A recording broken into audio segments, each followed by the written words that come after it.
Welcome to Business Savages with your host, Olia Gravel. This is the meeting place for Entrepreneur Anonymous, where stories that never get published on LinkedIn come to the surface. In each episode, we invite an entrepreneur to share their raw, unfiltered journey and the lessons they've learned from it. Whether you're in the trenches seeking validation or advice, or simply wondering if starting is even worth it, this is your space. Thanks for joining us today, and let the confession booth begin.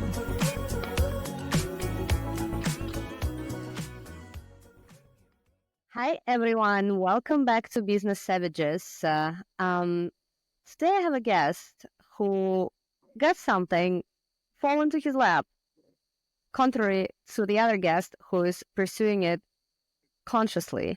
And I'm talking about the Forbes 30 Under 30 nomination. Please welcome Alberto, and I'm going to let him introduce himself. Thank you, Olia. Well, my name is Alberto. I'm Spanish, but I live in London. I've been living in London for just over 10 years. I'm the co-founder, along with my twin brother, of a company that is called Airmont Hospitality Group. And we established this business in 2018. And effectively, it's a group of brands, of restaurant brands. And today we have multiple brands. We've partnered with, I would say, probably one of the biggest private equities in the game. And we are expanding each and every brand internationally with a home base in London. We employ over 200 people. And while things sound very nice and fun and exciting and on a growing trend, we've had so many moments, perhaps we're going to get to discuss them, but so many moments in which things looked like they were not going to happen. And perhaps we were facing total closure of our business. Also, it's not that I've always wanted to open a restaurant. That was not a passion of mine. Like people, they ask me that. They ask me, was this always like your dream when you were a kid? Did you want to open a restaurant? And I was like, you know what? No, I'd like to be a restaurant client, but this was something that I felt like there was a good opportunity, especially in London. When I started doing this, I saw a very financially lucrative use case in 2016. I found the right investors that had the correct appetite for this type of opportunity, and it made sense at the time. But to be honest, like if I would have found another opportunity that all these different parameters that I just mentioned were aligned, I could have been in a totally different industry. What I knew is that I always wanted to venture something by myself or with my twin brother, and this was, let's say, the best option out of every opportunity that we had on the table.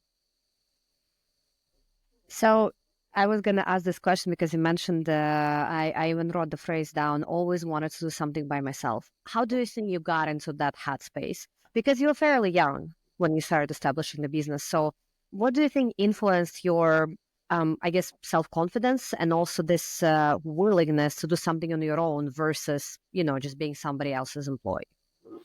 Mm, Since I was a kid, I was always very fascinated by these movie characters that they were leaders.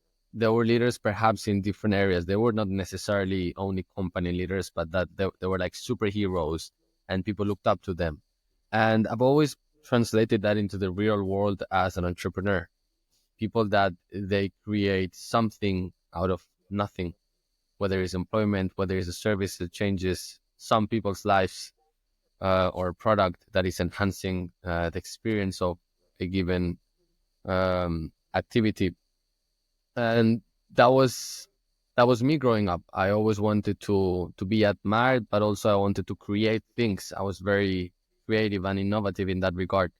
Then when I came to study in London, at the same time, I started working in strategy consulting. So my background, by the way, is aside from business management and finance, it's heavily on computer science, so nothing to do with hospitality.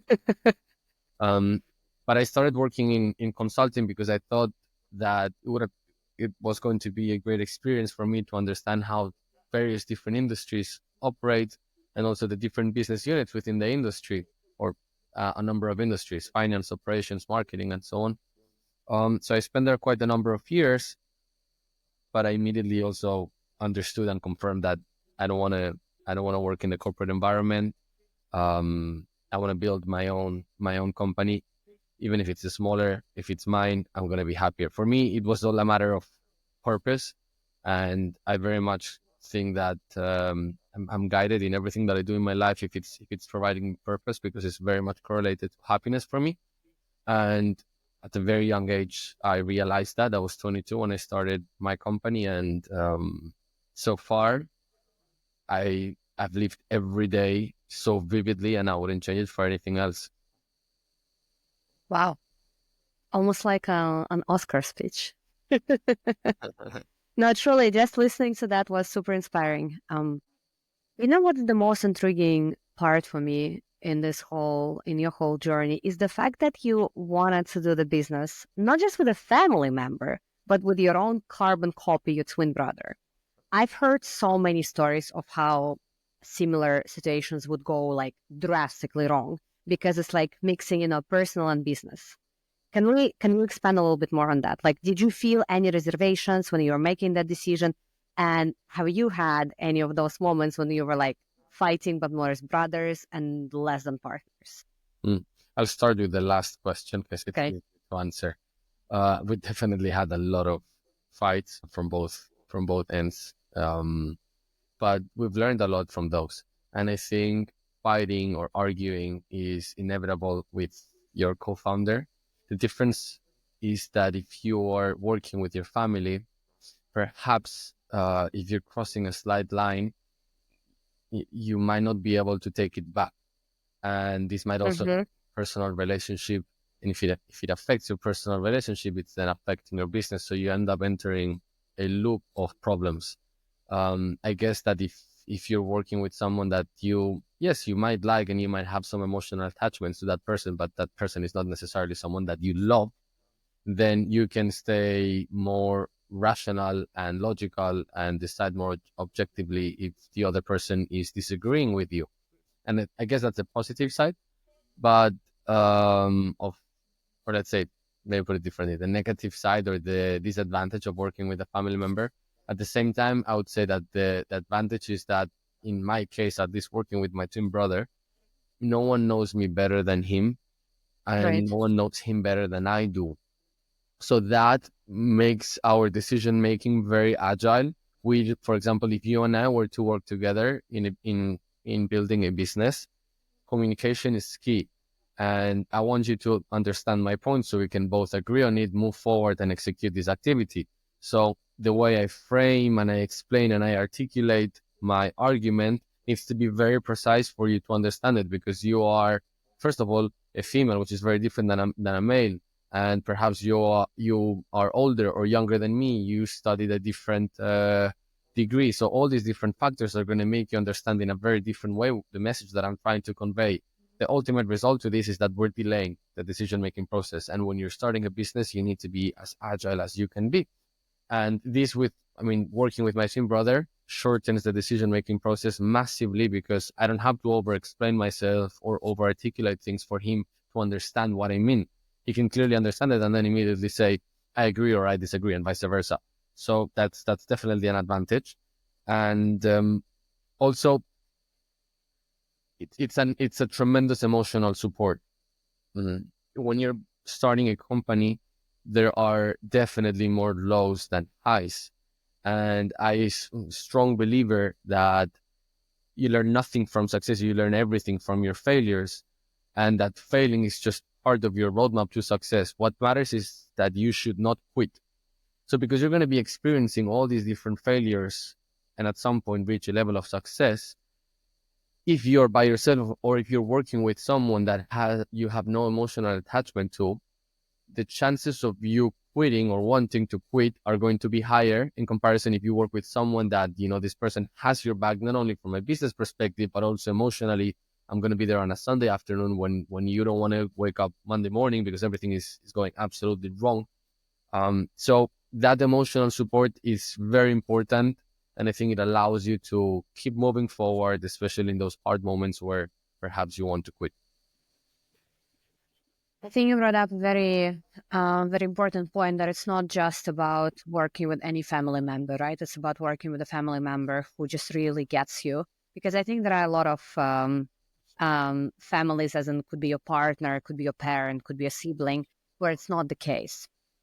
Does he have like completely same personality as you? And was he also, setting himself up for the journey of, self-employment or entrepreneurship? Or was it more kind of like your goal and then you convinced him to come along? No, we both wanted to become entrepreneurs. My brother and I, we are similar in what we want. So basically, our targets, especially our professional targets, and our level of ambition is very similar. But how we achieve that, the path that leads us to that target, that goal, is different. I have a way of thinking, and he has a different way of thinking, of executing. Um, I would also say that what I found that is incredibly important in the synergies in between co-founders, and most importantly, if you're working with your family, but generally this is applicable for any co-founder relationship, is that you need to separate your roles and responsibilities from day one. I Mm-hmm. think the best ideal case scenario to be is where you have a co-founder that has very different skills from you and a very different experience than yours. So perhaps you have experience in software development and I have experience in marketing, and together we're building a consumer tech company. So this marriage is going to work because I'm going to trust you. You're going to trust me. We have completely different areas of expertise, but both of them are very useful to the business that we're building. The problem arises when you and I have the same experience. So you studied business management, I studied business management, you come from finance and I come from finance, and we're both doing something that is in a way related to this, but there are some other areas of expertise that are required that you and I don't have. How do you divide those? You think that you can do it better than me. I might think that I can do it better than you, especially if you're family. You might think that even more so if you're twins, because you have this competitive feeling within you, Right. and that's where you need to be the bigger person and let go and just be responsible of a set of activities or a set of business units and allow the other person also to do that. And it's not easy, but definitely is the only way to go, because the second most this the second reason why startups fail is due to co-founder fights. So it's a relationship that you need to cherish, that you need to take care of it, and be also very cautious and careful with how you handle it. Curious to see what the number one reason then from your perspective. It's not my perspective. It's commonly right now data piece of data is the lack of capital. When you run out of cash, is the first reason. The same there is an underlying reason for that. It varies. So it's like when someone dies, everyone dies for the same reason. It's heart failure. You can have heart failure because you have a car crash. You can have heart failure because you have a cancer and effectively your heart stops beating. But that's the ultimate reason. In a startup is the same, but the reasons why you might end up in that situation may be different. So one reason could be because you're overspending. Another reason could be because you have a new competitor in the market that is disrupting your industry and revenues are going to be impacted. So again, your cost is going to be higher than your revenue, you're on deficit, and you might have a runway of a few months or years. So it varies, but ultimately, cash is the number one reason why a startup fails. So the reason why I'm asking this is linked to one of the things you mentioned a couple of minutes ago. You said, the best way to succeed is to just keep failing, but the most important in that statement is that you cannot give up. You gotta push moving forward, or you gotta push forward. You gotta keep moving forward. And my thesis is that, sure, number one reason is they run out of cash. But from what I've seen after consulting over 100 founders, is that it's always mindset. Like they're inflexible, they lack resilience, they do not know how to manage people. They're just so like self-absorbed that most of the time, sure, they just basically burn through all the cash and they always fail to admit that the problem was always here. How do you feel about that? You're referring to perhaps a founder not letting go? Yeah, basically, for example, say if I'll give you a very concrete example. I've seen this happen so many times. So they would have an idea for which they were able to raise the money. So they keep going with it, and then they're struggling to find traction. Basically, their product market fit is not there, but they just keep moving in that direction anyways. They're basically too stubborn to admit that the original idea is not working out anymore. They have to pivot, but they don't want to pivot because they're so basically the ego talking, right? This was my original idea. I need to keep moving to that direction. It's like the trend going off the tracks. They see that the trend is going off the tracks, but they don't want to, move it into another direction because it's like it's all here, really. Yeah. So I think the ideal entrepreneur has the right balance in between stubborn and open-minded. And those are two contradictory words. Right. So you need to be stubborn in the days where you wake up in the morning and everything goes absolutely wrong and every fiber of your being is telling you to quit. And you need to be stubborn enough to tell yourself, I'm going to see this through. At the same time, there are some other days where you need to be very open-minded because the market is going to throw you with tons of data and feedback. And that feedback might be telling you that perhaps you need to change your product, or perhaps you need to market this to a different customer segment. And if you're not open-minded enough to shape the business, the direction of your business, you might fail. So I think that both are incredibly useful, but finding the sweet spot is what can help you succeed. You mentioned that you've gone through a lot of difficult times in your own founding journey, and obviously it has to be coupled with what you said about like you got to keep failing. Can you tell me how you came to the conclusion that failing is a completely natural and healthy part of the journey, and B, how did you navigate the difficult times when they were happening? Because obviously now you're seeing things in retrospective, but I would like to understand, and obviously for the listeners, like how did you just convince yourself that you got to push forward? Hmm. Right. So how did I, so to the first point, how did I learn from my mistake? Is that the first question, Yeah, effectively? how did you realize that basically failure was where you can learn from, and this Yeah. is basically helping you progress? All right. So I'm I think the best way for me to answer this is by giving you my real life example. So when I started my company, it was in 2018, and the strategy was opening 4 different brands, consolidate them at the group level with all the different business units, automated finance, operations, marketing, and so on board the private equity and expand it internationally. So when we opened our very first brand, the first 6 months were a massive disaster, massive disaster. We had way more employees than clients. We changed, we value engineered the experience, and we started performing very well. And that took us probably a year and a half. So that brings me from 2018 to 2019. Then what happens during that period was that I start to identify other business models that perhaps could be scaled up faster than the segment of the hospitality industry that I was operating in, which was the fine dining sector. So I Mm-hmm. identify cases like, for example, the super scalable growth of Pret a Manger, Itsu, Starbucks, and I found that very lucrative.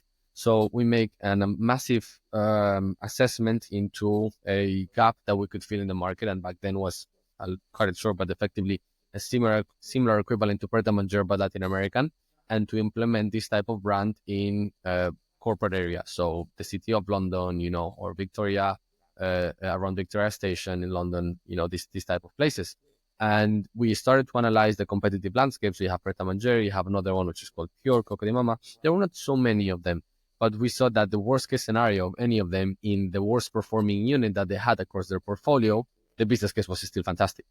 So we identified a wonderful property that we thought that was the best property for this type of brand. It was in Liverpool Street, so right at the heart of basically the finance and corporate world of London.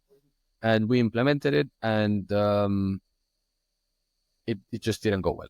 So believe me when I tell you that the product, the experience, like to me, it was a much better version of a Pret a Manger. And I'll share with you the lessons learned, but for me, there were 2 lessons learned. One was industry oriented, and the other one was entrepreneurial oriented. So first of all, this is a grab and go concept. So trading time and peak time is between 7 and 9 a.m. Mm-hmm. And um, and then you have a peak time at lunchtime. So in between 11:30 and let's say 1 p.m. And then it quiets down. So this means that I need to be there at 6 a.m. every morning, taking the underground every morning from where I used to live, which was on the other opposite side of the city. So you're already arriving to the place a little bit with with a mood. Right. That was okay, fine. But that's already setting the tone. Then one of the things that I realized was the following. So the first 2 weeks, for example, we had this promotion. We wanted to bring as many people in to activate the brand. So we had a promotion which was giving a free coffee for anyone that wants to try it, for the first 2 weeks. We had queues, Olia, that they were turning around Liverpool Street. Like we have videos that that when I look at them, I'm like, really? And how come this didn't work? So, and like when we were about to finish this promotion, we were thinking, look, if we retain 5%, 3% of these clients, the business model is done. So then we can keep fundraising and open, 5 at a time, you know. Um, and the day after we finish the promotion, and I'm sitting down at freaking 6 a.m. with my laptop, and I'm looking at the barista, and then this guy, mid 40s, mid seniority, good, well dressed, good suit, he says, "Can I have a cappuccino?" And then the barista makes the cappuccino, gives it to him, and he's like, "Okay, thank you." And then the barista says, "Sorry, but it's 2.45." And then the customer says, "Sorry, but this is not for free." And the barista says, "No, that was a promotion for 2 weeks. Now we're charging." And then this guy gets the coffee, hands it back, and he says, "Okay, I don't want it, thank you." And he leaves. And the coffee was made, the coffee was ready. Like, it's 2:45. Like I don't Oh know. my. In that very moment, I thought, so you one of the things that I realized is that you first of all need to identify yourself as a customer in one way or another to be able to design a product. If you're the co-founder, right? Another thing is acquiring a business. But if you're Correct. founding it, to Mhm. identify a real niche in the market, a real gap, you need to feel yourself as a customer, as a consumer. I am very far from understanding what really is going on in this guy's head to not pay 240, because I would never do that. Right. Ever, ever, ever whatsoever. Like, my customers right now operating more in the fine dining sector, I'm not equal to all of them, but there could be a disparity of 15, 20% of my taste and preferences. But this difference in decision making was so far of my world, I would never do that to a business, that I was like, the time that I'm going to have to implement into value engineering what is value for money to this customer segment and competing by £1 spent per head on top, down or up in comparison to Pret a Manger or to Costa or so on and so forth, is going to take so much of my time into something that I don't already love, because I'm waking up at 4:30 in the morning to take the underground, like going like this, and then understand that this guy doesn't want to pay. That I was like, no. I would probably splash the coffee into his face. Like, I'm that type of person. I'll be like, I, okay. with all the respect, but fuck no. Like, I'm pretty sure that there's something else that I could be doing with my life, with my time, that aside from making more money, which, because whatever else I do is going to make more money than this, is going to make me happier. And luckily, COVID happened, so we had a good reason for us to quietly close it, and also manage a good deal with the owner of the property and not have to lose that much money. We did lose a lot of money, but not as much as if COVID didn't happen. But now that's the entrepreneurial lesson. Now, from an industry perspective, for anyone that is interested in perhaps opening in the hospitality industry, in particular in the grab and go segment, the decision-making process for this type of customers is a matter of a fraction of seconds. So people go to Starbucks, people go to Pret a Manger because they know exactly what they want hours, if Right. not days, before they entered. And also, there's probably 200, 300 Pret a Mangers just in London. So they leave their house, they have one next to their home, and it looks exactly the same how everything is distributed as to the one that is next to their office. So they know exactly where the product is. They don't even have to think where to look for this particular salad that they know that they like for lunch. And unless you are really disrupting the market with something that they don't have, you cannot say that, oh, my sandwich is slightly different because it's healthier and it's Latin American. Forget it. It won't work. It needs to be something totally different.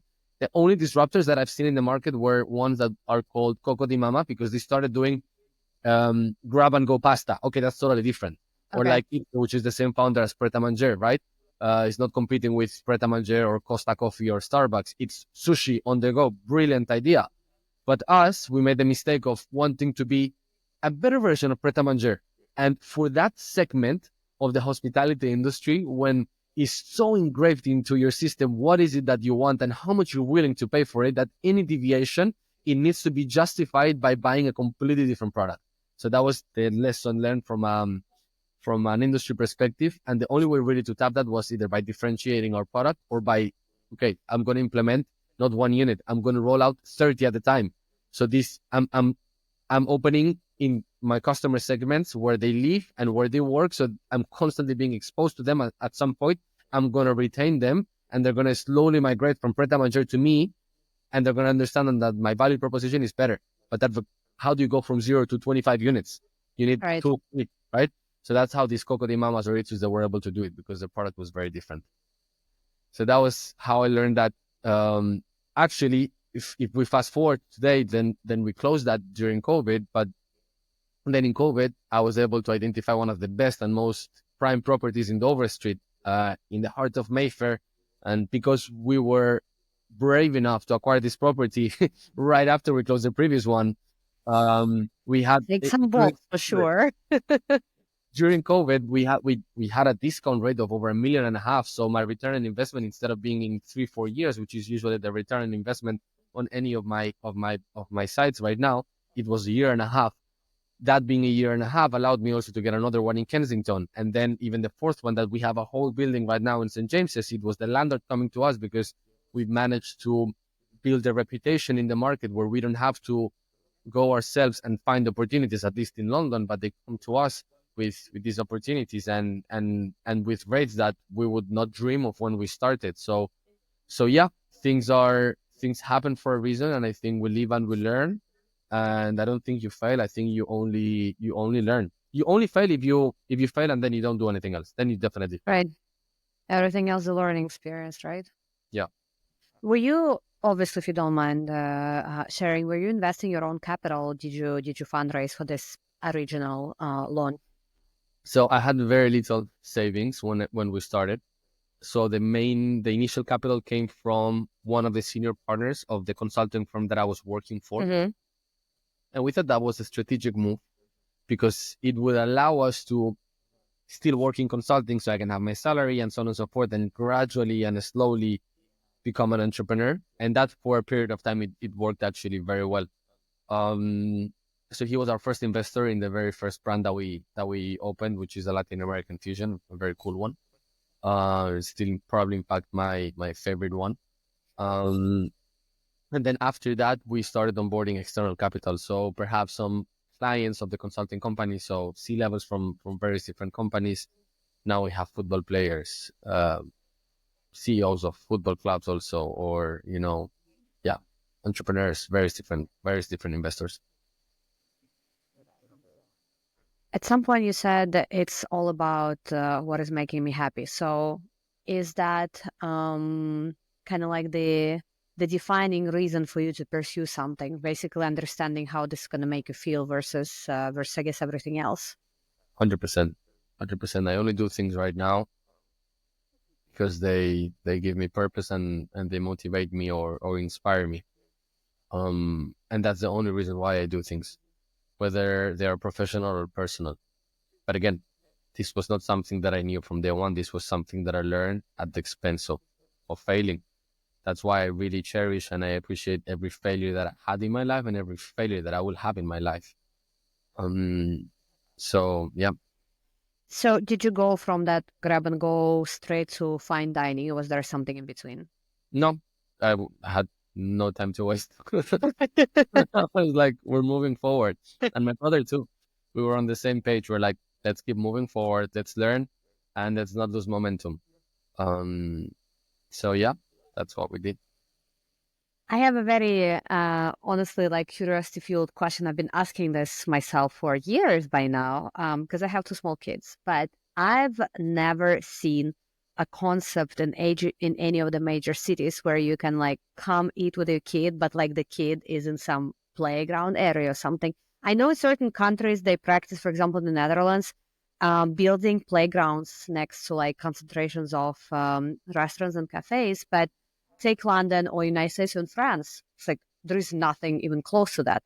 Do you have an insight into why is that the case? Yeah. So there are some markets, like for example Dubai, where you have restaurants that are built with a kids zone integrated, and I think those are wonderful. In fact, I have a friend of mine that he lives in Dubai, and he keeps telling me that that's really life changing. the I can problem of affirm. London, or I guess another similar city like Paris, as you're mentioning, is the space. So Okay. if unless you are building something in the countryside where you have enough space to build these things, you are going to be sacrificing on covers. Mm-hmm. And the rents in central London are very expensive. So every Right. cover is needs to be very much justified from a financial perspective. So yeah, we don't have in our portfolio restaurants with kids playground. But having said that, one of our brands has been designed to be family friendly. So that our portfolio has been designed in a way that you can go on a weekly basis or monthly basis, depending on what is your spending habit and your frequency of dining out. And you can have various different experiences under the umbrella of the same group. So if you want a brand to see and be seen, where you're going to go out with your friends and see actors and football players and so on, we have a brand for you. If you want a brand where you want to have a business lunch, we have another one that can cater for that. If you want to bring your family on a Sunday lunch and find comfort food, our Italian brand is wonderful for that. And then we have another one, which it was our first one, and I really like it because I think it's really covering a gap in the market that few operators are doing globally. It's what we call affordable luxury. So it's a brand that gives you a very, very close fine dining experience at half the price. Okay. And we were able to implement that cost structure by really value engineering details that you can see from a consumer, but that we've removed them and reshaped them. And that allows us to operate from a financial perspective in very healthy terms and not have to charge the customer what I would be charging perhaps in my restaurants in Mayfair, which is the more expensive area of London. But you get a Mayfair experience in a neighborhood area that is not in Mayfair. I have some experience working in the hospitality industry as well. It was actually one of, so I told you in the warm up that I got the green card and I moved to the US. And one of my first experiences there was being marketing manager for one of the fine dining restaurants in Washington, D.C., which was also on Thursday, Friday, and Saturday nights converting to a nightclub. So, very interesting concept. The guy who was running it was like the man of the town. He was very famous. He had connections with a lot of Hollywood celebrities, etc.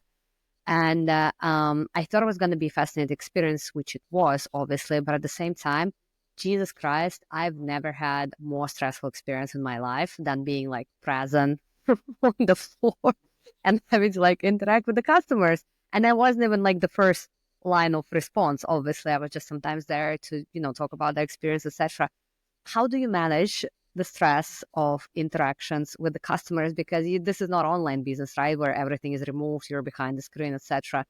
Is it more stressful? Is it more fulfilling, or is it kind of just like combination of two? I mean, um, I'm gonna respond in from two different perspectives. On one Mm-hmm. hand, um, my team that is more client facing, like the example that you're given in Washington, and then from an entrepreneur or a business owner perspective, which is my kind of interactions with the clients. So it is very stressful for the team, for the front of house team. It can be very stressful, and that's why the hospitality industry is notoriously known to have a high turnover of staff. People are not very kind to the hospitality Mm-hmm. employees. Fortunately, clients, they have sometimes this feeling of entitlement and they treat very poorly the staff members. And even if you have great personal skills and relationship skills, that can impact you and you end up quitting and doing something else, or just thinking that it's a problem of this particular restaurant and going to another one to then identify that it's basically the same problem. So yeah, it's a pity. It's something that keeps happening, and it's hard to eradicate this problem because it's a very competitive industry. So if you don't take the side of the guest, if the senior management doesn't take the side of the guest, then they're just going to go to another restaurant, even if they're wrong, Right. even if it's not, even if it's they're to blame to one extent. So there's a fine line in between ethics and business, and that's sometimes very hard and compromising. What we definitely do is we give a lot of emotional support to all of our team, thing I mentioned earlier, but we employed now a lot of people, over 200 people. Mm-hmm. So we give a lot of emotional support, incentive programs, training programs also at an onboarding level, but also cyclical when they're working. We have a training academy that on one hand, it also teaches them how to manage these type of situations and to apply like a sort of block that is preventing from their emotion for their emotions to be impacted. So we tell them that they need to act, and we teach them how to act. So when you're acting, you're not yourself.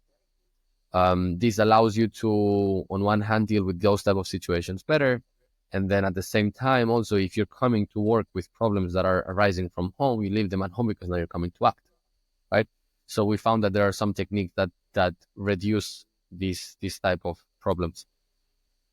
Then from an entrepreneurial perspective, so first of all, I'm not the usual type of restaurateur. You won't see me in the restaurants hugging the customers and hey, it's been a while that I haven't seen you.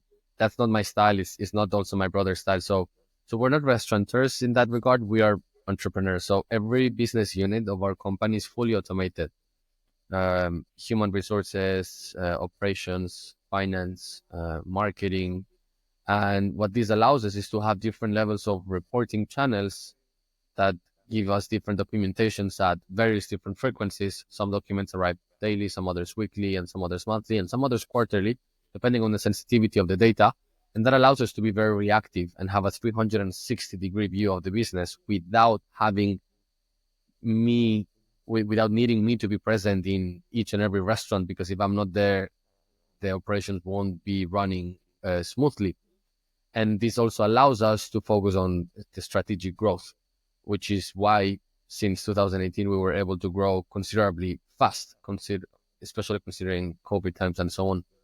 Um, so having said that, still obviously during opening times I spend time in the restaurants, in whatever restaurant we open, mainly because from a team morale perspective and leadership, more than to show my face to the clients. But obviously then I get exposed to this, you know, problematic client here and there, and I just try to, solve it in a non-biased, non-emotional, logical way. But I've seen a lot of things. I've seen a lot of things Okay. that they teach you a lot about human behavior and human beings, and especially like when we go out, as humans, you see a very sometimes insecure side of the human being, because especially in expensive restaurants, the see and be seen, this type of game, sometimes it makes you behave in a way that you are not, and that gets exposed. And I see behaviors that I am 100% sure that if this person was to have the same conversation the morning after in the office, they wouldn't behave like this, or at home. But they are behaving in this way because they're in this scenery and everyone is dressed up in a particular way, and also maybe because they drank a bit. So knowing these type of things allows you to not take things personal. Makes sense. So you're completely data oriented. So you're making decisions based on the system that you've set up. Do you frequently then also check in with your, I guess, different level managers? Yeah, we have different meetings. Some of them are weekly, and some of them are monthly. I try to make them as much as possible face to face, and while I'm not very present in the operations from a client facing perspective, I try to be very present in front of my team and for them to see me around, and also with the executive team to have regular meetings with me, and for them to know that I'm here for both assisting them, but also at the same time to control. When it comes to hiring good managers, do you have a recipe here, or maybe like some things that you see in a person while you're interviewing them that makes you say, okay, this will make a good manager?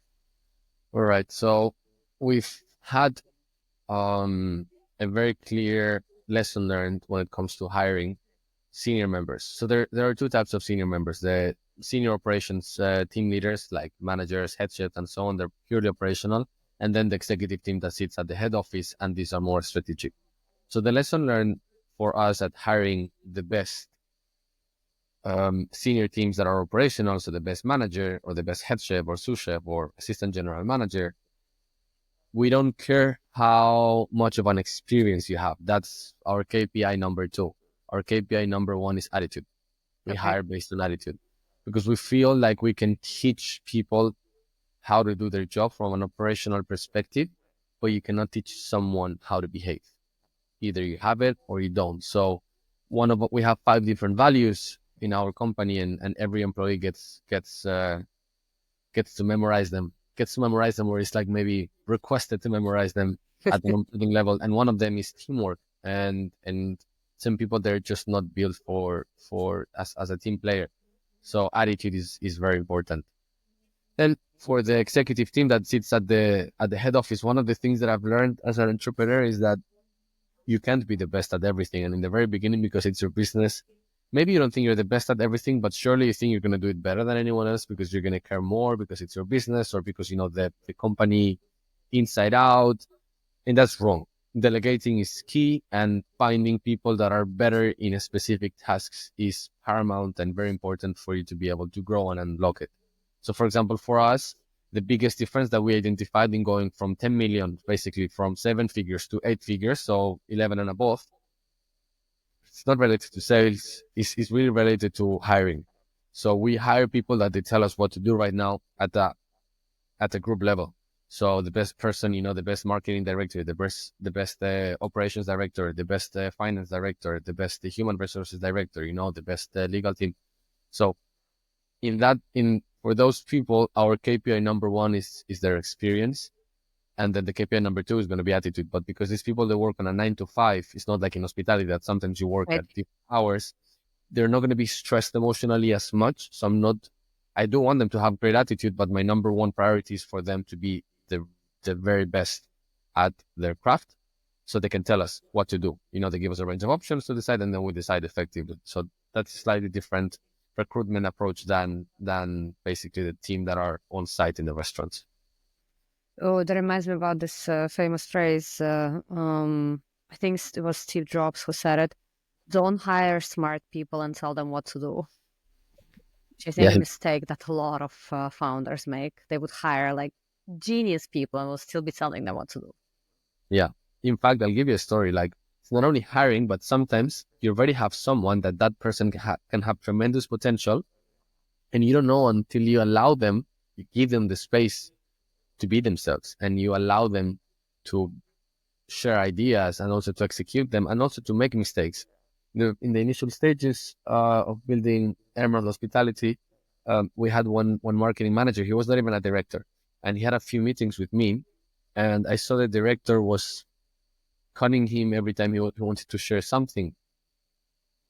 And then at some point, I just removed the director from the conversation, and I asked him, "Can you please just give me a few moments with this manager? I'd like to have a conversation with him." So I have a conversation with him, and I tell him, "Look, from now on, I want you to create a separate email line and send me your ideas. Just send me whatever idea you have. And don't be shy. Don't think that I'm going to be bothered, or that I'm going to think that that's a stupid idea or financially very expensive or not applicable, whatever. Just throw me things, like let your imagination go. And I want you to make mistakes. We can implement them when we make mistakes." And then, I start getting these emails, initially it was once a week. And then, almost on a daily basis with some very, very, Wow. very good ideas. And it was because we gave this guy the space to be himself. And we didn't know that we hired a person that was a massive idea generator, super innovative from a marketing perspective. But because we were telling this person what to do just to execute things rather than this person contributing. So yeah, we have a few other cases where we allowed people to offer things, or to think completely freely with no boundaries, and we had successful stories because of that.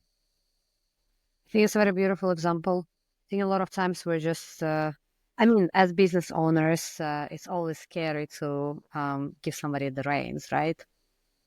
But like you said, it's probably the time when the other person flourish because they feel like they're trusted, you have their back, etc. So I think it's a very important lesson for everybody. Mhm. Um, I see that we're coming close to time, so I'm gonna get to my favorite section, which is homework assignment. I have a couple of my own ideas because I think we discussed a lot of very interesting concepts, but would you have a couple of suggestions of your own for the listeners based on everything that we have discussed? And homework is usually something that they could do like today or in the next couple of days. For example, think about this or go do that. Something like very, very quickly actionable. Yes. All right. Um, I'll I'll give you two homeworks, two pieces of homework. The first one is exercise. I think it's very important to build aside from a healthy lifestyle and living longer and feeling better with yourself, all these things. I think it's very important to build confidence. And I think confidence is key in business. If your confidence goes, your business at some point will go, especially in the initial stages when you're building a company. And I believe that the easiest way to start building confidence when you're a young person thinking to start a business is by exercising. Because if you are consistent with your exercise, it doesn't have to be, 5, 6 times a week, could be 1, 2, or 3 times a week. You're going to have this feeling of success every time you've done. Like, okay, I set out to do this 3 times a week and I'm doing it and I've been doing it for a few weeks. So you have this feeling of I'm succeeding because I am doing what I've challenged myself to do. And that's going to build up your confidence. That would be my homework number one, because once you build up that confidence, you then are allowed to think with a little bit more of bandwidth and imagination on what is it that you'd like to try. If you have the spirit to be an entrepreneur, by the way, I don't think everyone should be an entrepreneur, but if you have that that ambition, then build up your confidence and then try to put down in a piece of paper what are the things that are interesting for you. What does it resonate for you? And once you find that, analyze if there's a gap in the market and give it a go. Give it a go.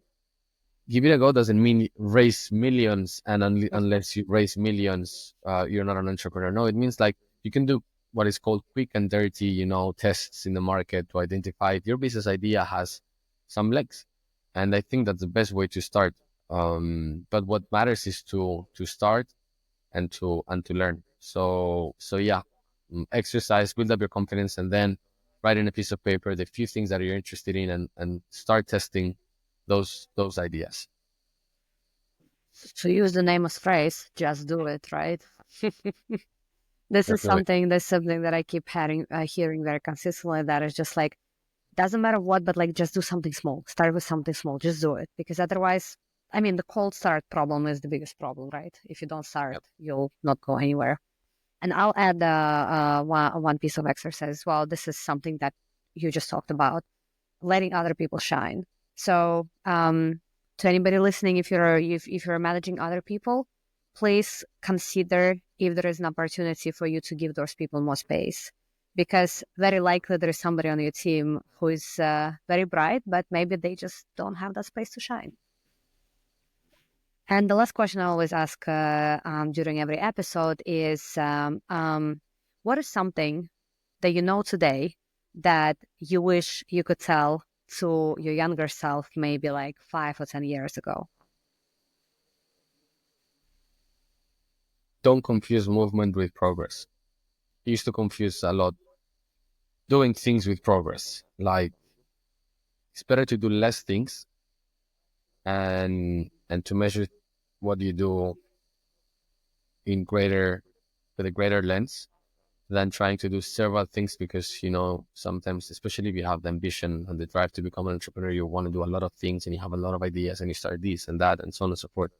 So also when you're starting a business, right, and you have various different ideas to grow your business, and you think that if I do this and that and I do 5 things at a time, I'm growing because I'm doing things. That doesn't mean you're growing, not personally and not professionally. So do one thing or do 2 things, but do them very, very well. And if they don't work, then you try something else. That's also very powerful. I used to feel fulfilled when I was just busy. Like I would just be Mhm. busy, like working, working. But then I realized the same thing that you were talking about. Like, did I actually make any progress? And then I looked back and I realized that I was just paddling a lot of times. It's like I was staying busy, but I was staying in one place. It's like, running in one place, like not making any progress. So thank you so much for that. Alberto, overall, muchas gracias. Thank you so much for Yeah. coming onto the show. I think it was a really good episode. And I know you have your own podcast. What is it called for people who would like to Sanity and listen? thriving. Thank you. Well, drop all the links in the episode description, so people who would like to check you out as a host can also do that as well. Is that you Right. or you and your brother? Myself. Okay. Okay. I would also like to tag all of your restaurants down in the podcast description. So if any listeners would like to become patrons, so just check it out. It will also be great. And last but not least, if anybody wants to get in touch with you, what's the best way to go? Um, I can share with you my email address from the podcast. That's gonna Okay. be the easiest way. Okay. It's not a very frequent occurrence, but if somebody, for example, I don't know, wants to get a coffee chat with you about how to open a hospitality business, I think that could be really great.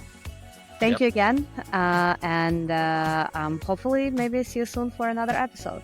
Definitely. Thank you very much. It was a great conversation. Thank you.